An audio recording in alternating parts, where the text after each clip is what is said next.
Level up with the new AAA Commanders MVP membership. Get all the benefits of AAA, plus exclusive experiences, discounts, and tickets.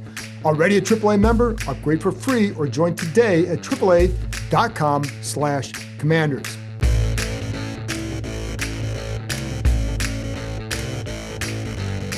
Hello and welcome to my podcast. Do me a favor, subscribe to the John Keim Report wherever you get your podcasts. If you're watching on YouTube, hit that like button.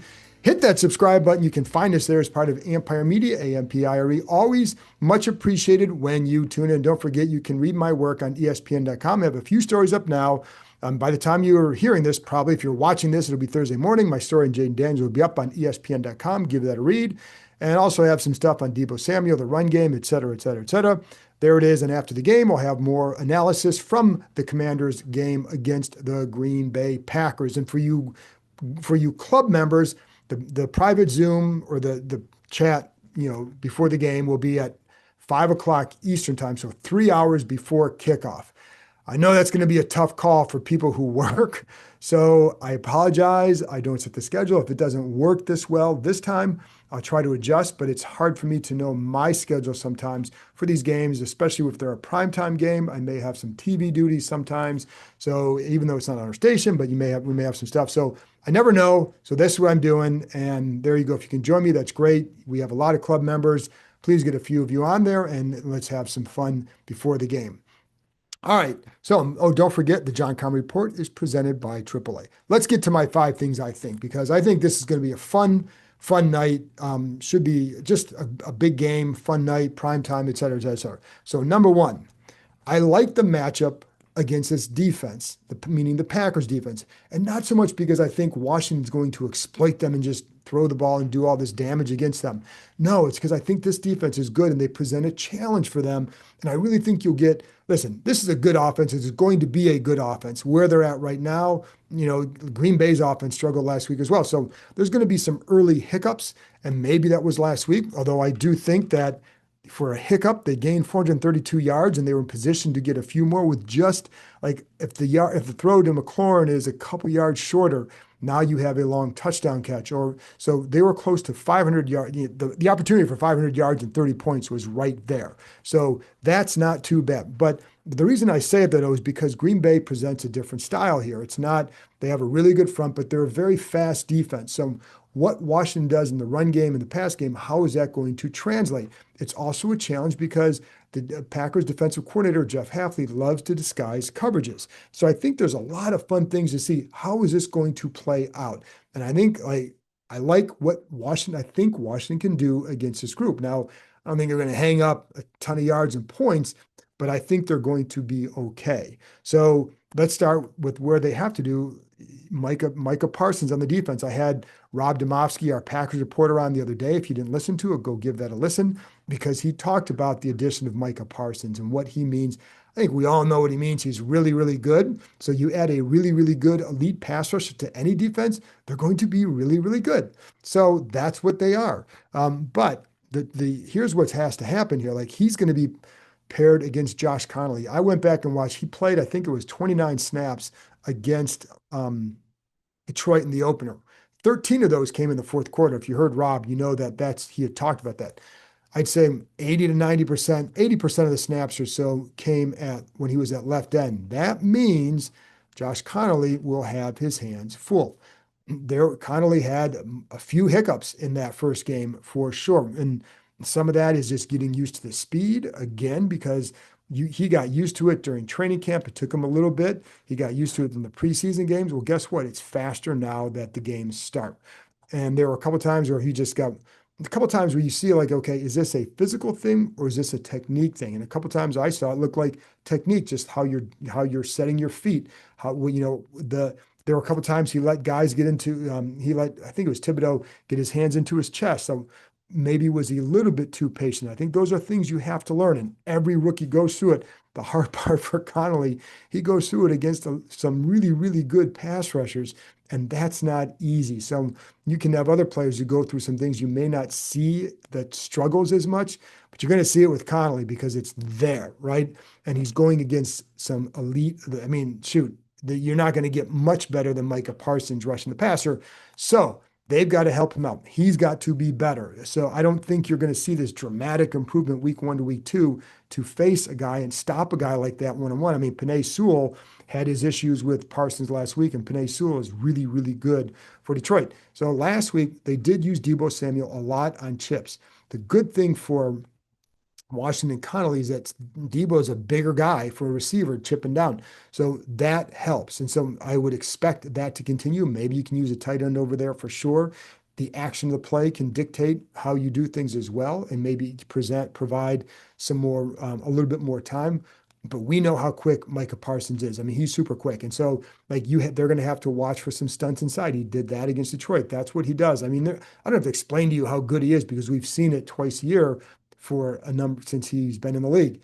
But the primary spot for him last week was left end. That means Connolly. Their linebackers are quick. I think this again. The reason I like this because they're Quay Walker and Edgerrin Cooper. Cooper is really, really good and fun to watch. So they're going to present that problem because of that quickness. So how do you combat that? And that's what I like about this matchup because Washington did a terrific job of causing New York's defense to hesitate at times with the style of the run game. And also because they do a really good job of marrying the run pass concepts. And it's funny because like that marrying the concepts is something we heard about for years here about how they didn't do well enough. So when they throw a play action, well, it didn't really slow teams in terms of their pass rush or their drops because it didn't look like a run enough.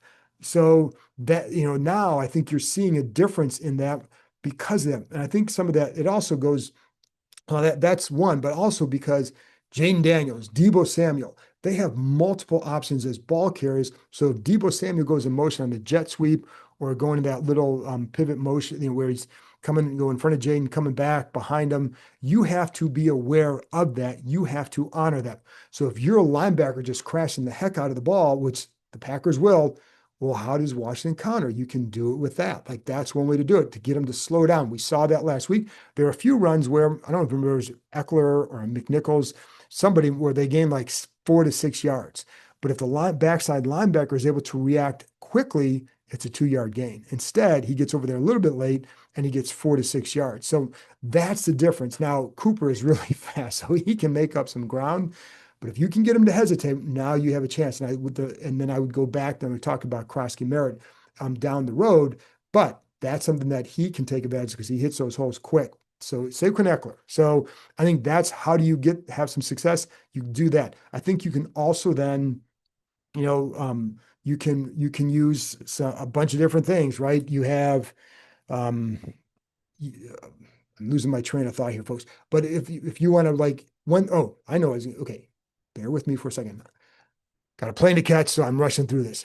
But Jeff Hafley, the defensive coordinator, also loves the disguise coverages. And I like this because one of the strengths of Jayden Daniels in college last year is reading the post-snap looks and making decisions based off that. So you combine, like they'll use their corners a lot in press man, they'll disguise coverages, and that'll give that pass rush, which now has an elite pass rusher, a little bit more time to get home. It's a tough combo. But I think that with Daniels, he's really good at that. And Jared Goff is good at that too, but the difference is Daniels also can extend plays. Goff cannot. Goff is a statue in those kind of situations. He's a really good quarterback, but he's not Jayden Daniels as far as being able to extend and hurt you with his legs. So that's another way. But the way you can counteract some of that is tempo. You can go the no huddle, which they did last week, but I think you can do that because then it regulates the defense. So it's harder to disguise things because you're not knowing, how to time it up and all that. But if you get up to the line, go quick, it's a lot harder to do that. And I also think you can go some spread formations to, again, get them to show the coverage. So I think and some empty formations, I should say. So to get them to show the coverage, and now they're kind of stuck if you're going to stay with that. Or, so I think there's some things you can do to counteract it. That's why I think this is going to be a fun game because there's some chess pieces. It's like a chess match here as much as any, it's really fun. So, but I think Packers have a good defense. I think Washington has a potential for some answers. That's why I'm looking forward to this because it's hey, this is what you're going to do. This is how they're going to counteract. See what goes. But that's why it should be fun. I'll get into some more of this in a minute too. Number 2, the run D needs to show up again, and they did last week. So 30th a year ago. Great start for the Giants backs, had 15 carries. I think it was like 30 yards. Tremendous first game. They have a different test against Green Bay with Josh Jacobs, who was about 1,400 yards last year. He's good. To me, he's a better version of a Brian Robinson. He's like the guy that people I think hoped Robinson would be. Jacobs is kind of a better version of that to me. Strong, powerful runner, can catch the ball. So, but he's just better, very better vision, I would say. And I think that helps him for sure. He's not going to be a guy that's going to make some explosive runs, but he is a guy that can control the game on the ground. He's big, he's only like 5'11", but he's about 220 some pounds. So he's got that thickness to him and just a lot of power. And you see that in the legs, right? So you see that in the way he runs. Didn't have a great game last week, but that's a good defense. But he's coming off a really good year, and it's a guy that can power this offense. So this team has to be concerned with that. Now, one of the differences in this run defense is the size up front. And I asked Bobby Wagner about that on Friday. Was there anything, excuse me, on Wednesday? Feels like a Friday because the way they practice. But I asked Wagner after in the locker room, like, is there anything that you saw last week that against the run that you didn't see last year? And he said, really, it was the size. Like, obviously, and I was wondering if there was anything like in terms of not schematics, but just play style for somebody, whatever. And we know this, like they added a lot up front. So his thing was just bigger, and that made a difference because you can go to some big packages with pass rushers, with guys who can also rush the passer. It's a luxury they did not have last year. And I even talked to Javon Kinlaw about this. Like he said, this is the most versatile and deepest line that he's been a part of. He was part of some really good groups in San Francisco, but not with this kind of depth, not with this kind of versatility. All right, it was just one game. Don't want to, you can't sit there and say that everything is solved after one game, but it was a good start. Now you have a chance to get off to to build on that start on Monday night. And I do think that size against a back like Jacobs will matter. And, I think to me, this is like, if you want to see, I don't sit here and say like, oh, this is a measuring stick for Washington. I'm beyond that just because this is a good team. I'm no longer trying to see if they're a good team. It's more about how good are you? How good can you be? This is what that game kind of shows them, not if they're good or not, but like to what level. And it's only week 2. So even if you lose, I mean, they lost to Tampa in the opener last year and they seem to come out okay because it's always depending on what you learn from that. But I am curious to see like the run defense. Do you build on that success?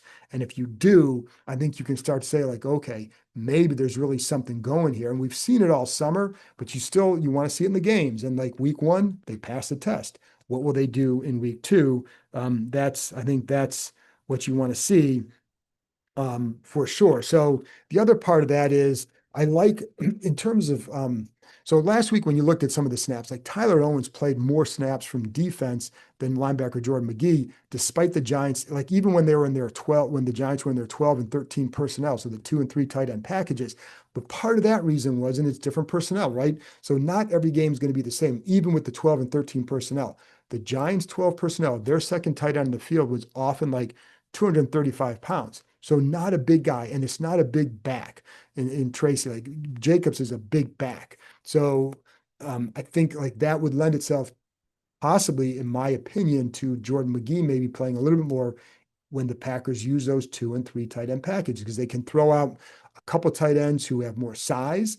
And as opposed to the Giants had one tight end around 260, but again, the second one was 230. Well, the Packers tight ends are all like around that 260 to 265 range, and they have a back that has some size. So it would make sense if you go to three linebacker sets, or you want that bigger player in there. Last week it was Owens a little bit more. This week it could be McGee a little bit more. So, but my point is, I think they're equipped to handle that much better than they were last year because the size up front and the versatility you have in that back. Where okay, if it's a pass catching tight end that you're going to put in there, maybe Owens plays more. But if not, then you can go to Jordan McGee, who is feeling good. So that's a good thing for him. Yeah, and I think that makes a difference for sure. So Commanders fans, this is for you. Level up with the brand new AAA Commanders MVP membership. You'll receive all the benefits of AAA, such as 24/7 roadside assistance, plus chances to win game tickets,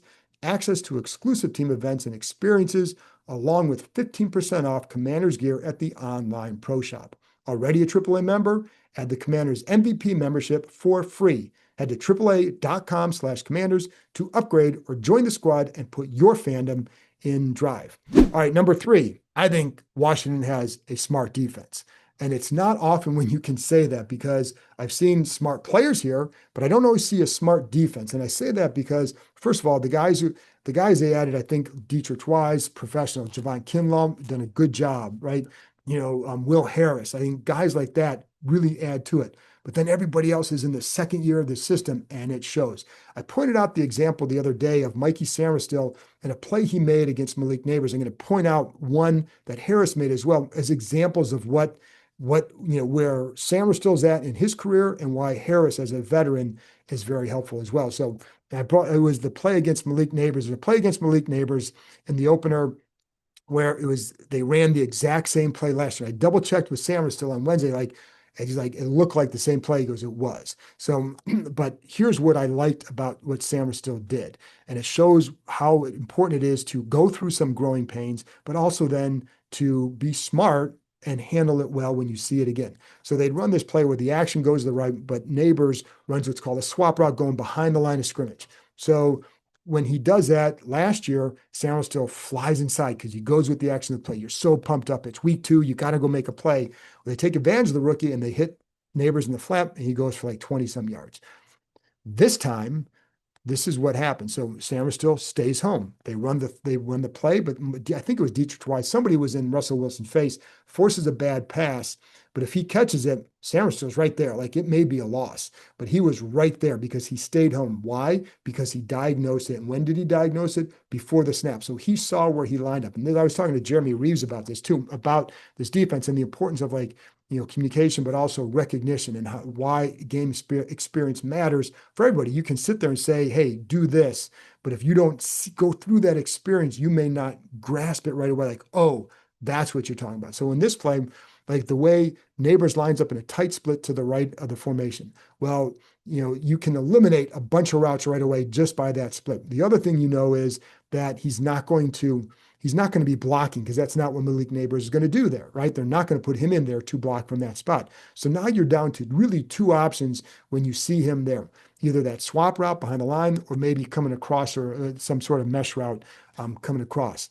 Either way, backside corner is going to stay home. So Samuelson said he knew that was the play before the ball was snapped. That's the growth. That's why you have players like that who learn, pay attention, and make a play because of it. So then I go back to Will Harris. Now, this is his first year in this system, but he's a veteran. He's smart, and he's tough. This is like, when I watched him on film, I thought like he was a Dan Quinn type player, just plays bigger than he is.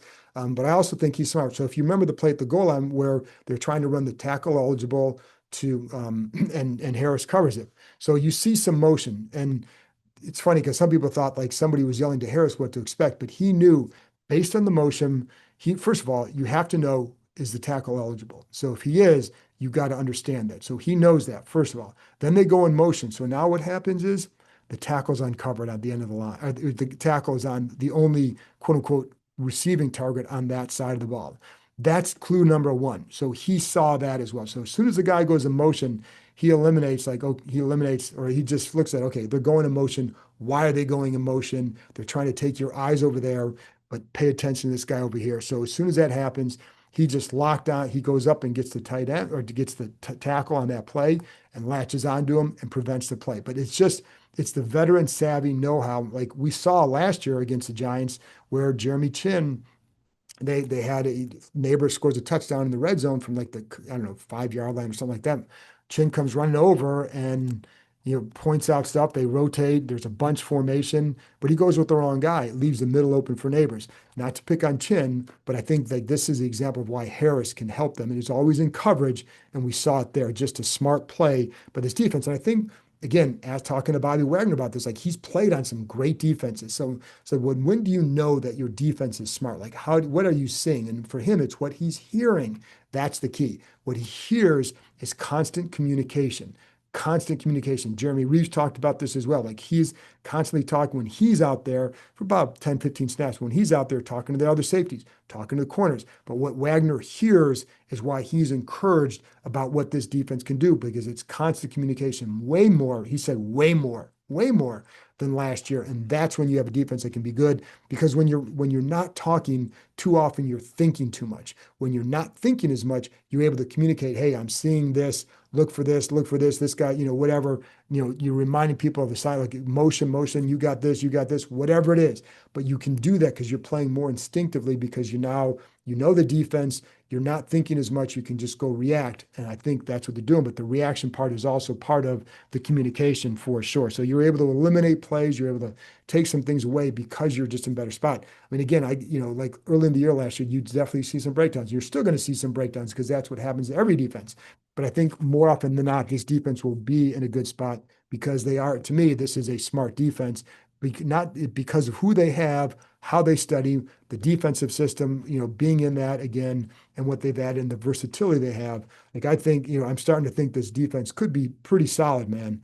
And I think that's why I'm looking forward to seeing them what they do Thursday night because this could be take a big leap game. Not like they're going to be good, but this could go from thinking, hey, 10, 11 wins to like, hey, you could really have a chance to do something now beyond what maybe people, I don't know. I don't know what people anticipate because I think they're going to be good. So whatever. Number 4, beware the deep ball.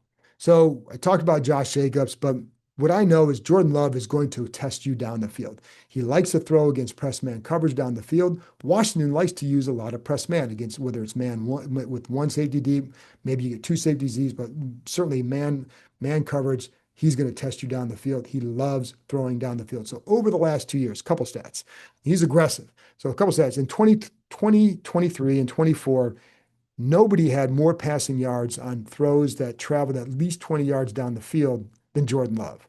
So he had, I think it was the second most attempts, and that was behind Josh Allen. And it's only because he played a couple fewer games. He had the most completions on those throws. So they're going to play press. He's going to throw down the field. So you just have to defend that. And so it's a good test for Lattimore and Trey Amos and Samerstill. But I think especially the guys on the outside, you hold up, you'll be in a spot to certainly help that, to combat that.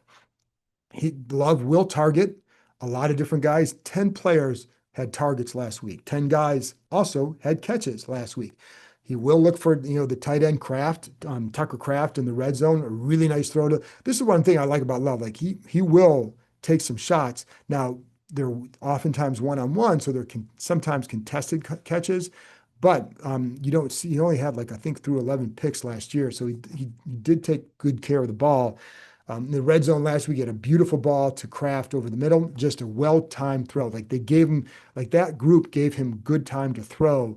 He's not going to get out there and scramble, but he oftentimes doesn't need to. I think Matt LaFleur is a terrific coach and does a good job with play design. I mean, that style of offense, but I think they run it well. They do a good job, again, a good job in pass protection for sure. And so resulted in the touchdown to Kraft. Also, he had another touchdown to Jaden Reed, just as a different kind of package look here. And oh shoot, by the way, I forgot to mention something about Halfley in the disguise, so I'm going to get back to that in a minute. So a little detour here, but stay with Jaden Reed for a minute. So they had one play last week where Reed is the number 3 receiver to the right, so the inside receiver on the right hand side. So 1, 2, 3.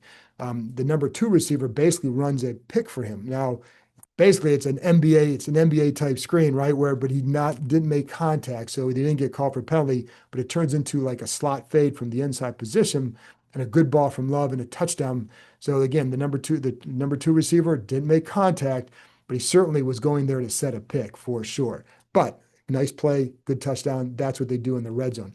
Speaking of the red zone, I go back to Halfley for a second. So again, I talk about disguising coverages because they do a terrific job of them. Like you will see constantly that guys changing coverages, and so that's where the tempo and then empty formations or spread looks can help combat that. So watch how Washington handles that. But they had a play in the red zone last week against Jared Goff, who just completely fooled them. So you had the receiver was covered by a slot corner, looks like man coverage. So at the snap, corner buzzes, takes off to the flat. You have the safety buzzing down, and and Goff didn't read it right or didn't see it or maybe thought he could get in there in time. but he couldn't. Safety makes the diving pick. The red zone threat snuffed out, but that's what Hafley does. So they will change looks quite a bit, and they're really good at it. And so I think like that's something to watch. But again, like if you have some answers on the side, you can get through it for sure. And you're just going to give him a little more time. But Jaden Daniels has been really good at getting through his progressions, you adjusting and pre-snap. And I'm sure now that you have that 1 week on paper or on film, then you can sit there and say, okay, it looked like this last week. I think this is what they're doing here. Number five, I think this is going to be a fun game, and I already kind of said that. And last year, like these games were referendums on how good are the Commanders? Are they for real? Are they this or that? Well, folks, I think they are for real. It's just a matter of like what level can they get to, and win or lose, like you have a lot of games left. So this may be a forgotten game by the end of the season unless these teams meet again in the playoffs. But I do think like you can go, it's always like announcing your presence to the rest of the league. Like you can let, if people still said, okay, well, last year was this or that, they won all these close games. Well, you can kind of go announce to the world, like, no, folks, we're not going away. So I think that's what this kind of game is. I don't think it says anything if they lose. I think it can say a lot if they win. Of course, everything is like, how does it look?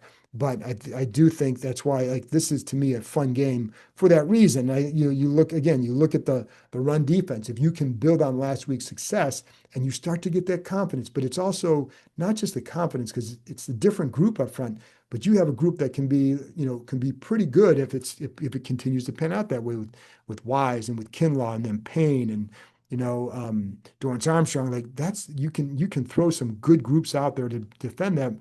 I also am curious to see like how many times you use that three defensive tackle set. Like Kinlaw can go outside in that situation. He goes inside in other spots.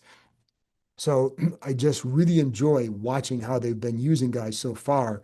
And let's see how much that continues. But I think it's this is why this is a fun game because two should be two really good teams who make the playoffs, I would think.